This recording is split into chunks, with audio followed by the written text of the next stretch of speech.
je vous donne déjà un premier cadeau qui a été donné par le prophète alayhi salatu wassalam.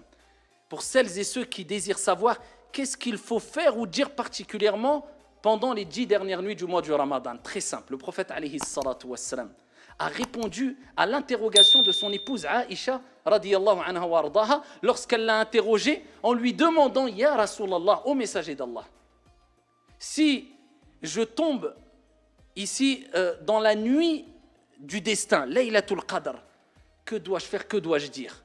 C'est-à-dire, si je reconnais, parce qu'il y a des signes, des critères qui nous permettent de savoir, et ce n'est pas donné à tout le monde de les voir, de savoir si on est dans la nuit du destin ou pas. Mais peu importe, toi, fais cela et applique cela les 10 dernières nuits. Qu'est-ce que je dois dire ? Le prophète alayhi salatu wassalam lui a dit, regardez, une phrase simple, tellement que Dieu veut pour nous eh bien, le bien et veut nous faciliter de bénéficier d'une énorme récompense, c'est quelque chose de très simple à dire, et ça c'est un cadeau qui a été donné par le prophète alayhi salatu wassalam à Aïcha. Et c'est une opportunité pour nous toutes et tous de bénéficier du pardon du miséricordieux. Il lui dit, dis Allahumma innaka afouun tuhibbul afwa fa'fu anni. Apprends cette invocation. Toutes les 10 dernières nuits du Ramadan, dis cette invocation.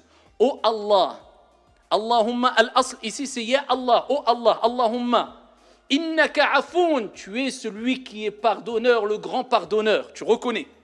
Innaka afoun tuhibbul afwa, tu aimes pardonner. Allah, fa'fu anni, pardonne-moi. Aussi simple que ça. En arabe ou en français, vu qu'elle est simple, tu peux la dire en arabe et tu as la compréhension en français. C'est mieux, sinon dis-la en français. Oh Allah, tu es le grand pardonneur, tu aimes pardonner, pardonne-moi. Eh bien, répète cette invocation pendant les 10 dernières nuits de Ramadan. Tu as déjà gagné énorme. Tes péchés, incha'Allah, seront pardonnés. Allahumma innaka afouun tuhibbul afwa fa'fu anni.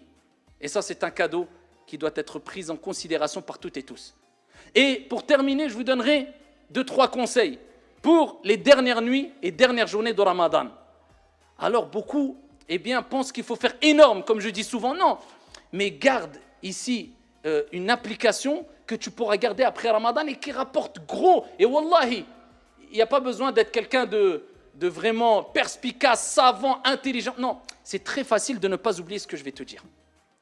Alors il faut savoir que dans un hadith rapporté par Al-Bukhari, Al-Muhajiroun, regardez comment il réagissait. Les pauvres parmi Al-Muhajiroun se sont plaints auprès du prophète alayhi salatu wassalam. Ils n'ont pas dit Ya Rasulallah, hna fuqara, on est des pauvres, regarde, c'est les riches, Al-Aghniya, ils ont de l'argent, la bas alayhum, pourquoi hna on a... Ils ont dit Ya Rasulallah.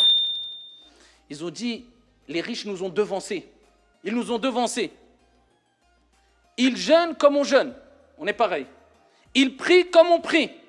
On est pareil. Lakin, eh bien, eux, ils donnent des aumônes, ils sont riches, ils ont de l'argent. Ils donnent des aumônes, ils affranchissent des esclaves. Ils nous ont devancés. Subhanallah. Le prophète alayhi salam a dit, voulez-vous que je vous indique une chose. Si vous la faites, vous la mettez en application, eh bien, vous aurez devancé ceux qui vous ont précédés. Vous aurez été quelque part meilleur que ceux qui vous ont précédés et ceux qui vont venir après. Traduction du sens, meilleur encore que eux. Sauf ceux qui vont faire la même chose que vous.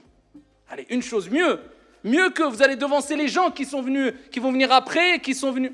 Sauf ceux qui ont fait la même chose et qui vont faire la même chose. Ils ont dit, c'est quoi, ya Rasulallah?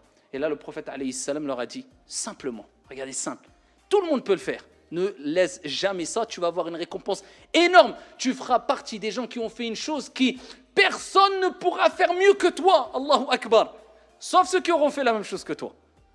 Après chaque prière obligatoire, tu dis Subhanallah 33 fois, Alhamdulillah 33 fois, Allahu Akbar 33 fois. C'est compliqué?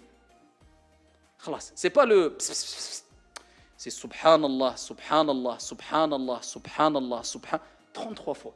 Alhamdulillah 33 fois, Allahu Akbar 33 fois, Allahu Akbar. C'est compliqué. Fi Sahih al-Bukhari, le prophète alayhi salatu wassalam, dans un autre hadith, il dit toute personne qui dit après chaque prière Subhanallah 33 fois, Alhamdulillah 33 fois, Allahu Akbar 33 fois. Ensuite, il termine avec La ilaha illallah, wahdahu la sharika lah, lahul mulk, wa lahul hamd, wa huwa ala kulli shay'in qadir.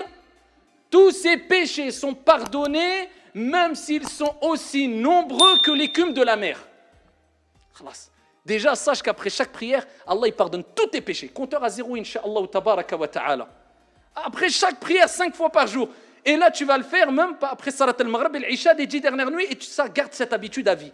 Et pour te concentrer, je te donne ce petit conseil, il faut toujours regarder l'endroit qui nous préoccupe dans l'acte d'adoration.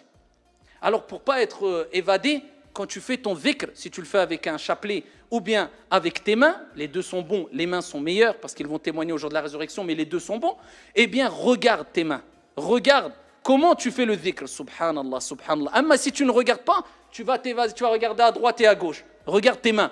Et ça, garde ce conseil tout le temps pendant Ramadan et en dehors de Ramadan. Garde-le tout le temps, meurs avec.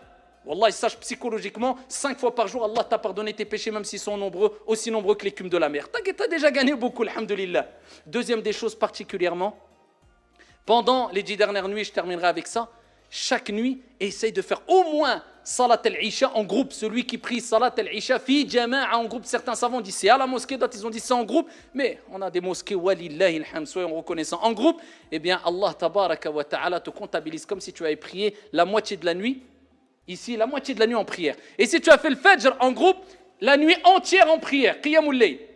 Et essaye de faire Qiyam al-Layl avec l'imam, celui qui prie avec l'imam, jusqu'à ce qu'il soit, il est terminé, c'est compté non seulement Qiyam al-Layl, et ses péchés sont pardonnés. Man qama Ramadan, imanan wa ihtisaba, ghufira lahu ma taqaddama min dhanbi. Celui qui prie la nuit de Ramadan, avec foi et poussé par sa foi, et en espérant la récompense d'Allah, tous ses péchés sont pardonnés. Essaie de faire Tarawih les 10 dernières nuits.